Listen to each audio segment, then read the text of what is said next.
столице Якутии идут работы на объектах национального проекта «Безопасные и качественные дороги». 36 объектов из 44 должны ввестись в этом году. 8 объектов являются переходящими на следующий 2022 год. По 36 объектам проведена контрактация.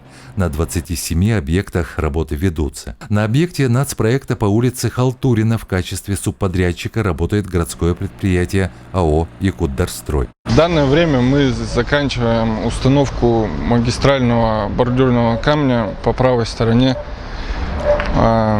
Далее занимаемся устройством новых холодков и в ближайшее время уже приступим непосредственно к строительству новых тротуаров.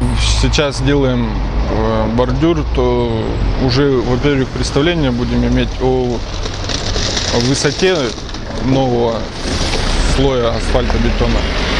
Все согласно контракту, проекту. В проекте дороги улицы Халтурина появятся автобусные остановки. Водоотведению уделено должное внимание.